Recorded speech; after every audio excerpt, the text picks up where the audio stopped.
Welcome back, everybody, to a couple more of examples from section 4.7 where we're solving for a variable in terms of other variables.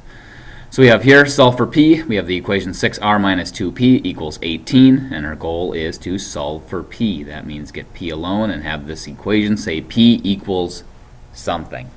And it won't be a number because we have a variable here. And so we don't know what these variables are, so we're just going to have p solved for in terms of r.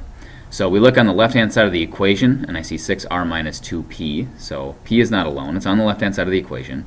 We have 6r here, and we want to make 6r go away. To make that 6r completely go away, what we're going to do is subtract 6r, because 6r minus 6r is 0, which will eliminate the 6r's from the left-hand side of the equation.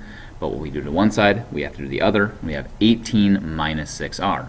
As a result of this, we have negative 2p from right here, so that just kind of drops down and the 6r's are gone. This equals 18 minus 6r, because we have 18 minus 6r. We cannot do 18 minus 6r because they are not like terms, so we leave it as 18 minus 6r. Almost there. We have p, and then we're multiplying p by negative 2, so the opposite of multiplying by negative 2 will be divide by negative 2, so we're going to divide both sides by negative 2. Negative 2 divided by negative 2 is 1, leaving us with our 1p on the left-hand side, which is exactly what we want. And on the right-hand side, we have 18 minus 6r divided by negative 2, so we can just write this. And for all intents and purposes, we are done. We have solved for p, but we can take this a step further, because we can do 18 divided by negative 2. That's 9. 18 divided by negative 2 is 9. And we can do negative 6 divided by negative 2, which is positive 3, and it's negative 6r's being divided by negative 2, which would be positive 3r.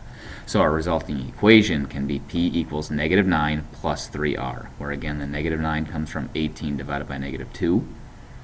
The plus 3 comes from the negative divided by negative, is the plus. The 3 comes from the 6 divided by 2, which is 3, and it's 6r's that are being divided into two groups, so to speak. And if you have 6r's being divided into two groups, you have 3r's per group. So that looks like with division. Couple more here. We have one equation. We're going to solve this equation for y, and then we're going to solve it for x. So if I have this equation here and I want to solve for y, I want to get y alone. So I have 3x's here that we want gone, and if I want these 3x's gone, it's a positive 3x, so I'm going to subtract 3x from both sides, and as a result I'm going to get y equals 12 minus 3x. Cannot do 12 minus 3x because again they're not like terms. So you have y equals 12 minus 3x. We have solved this equation for y. Y equals 12 minus 3x. If we want to take that same equation and solve for x, now we want to leave x on the left hand side. We want to get rid of this y. Well, it's a plus y. The opposite of plus y is minus y. If I have a plus y and I subtract y, I will have 0. So these will go away. And on the right hand side I have 12 minus y. Can't do 12 minus y, so I leave it as 12 minus y. So we have 3 equals 12 minus y. Next step is to divide by 3, because I'm multiplying 3 and x. So I'm going to divide both sides by 3.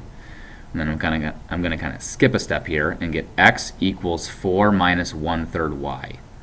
The x comes from 3 divided by 3 is 1, so it's 1x. So we have x equals 4. 4 comes from 12 divided by 3. And then the 1/3 comes from, again, there's that 1 out in front of a variable. If there's no number there, it's 1. So we have a negative 1 right here. Negative 1 over 3, which is negative 1/3. 1 over 3 is 1/3, and it's 1/3 y.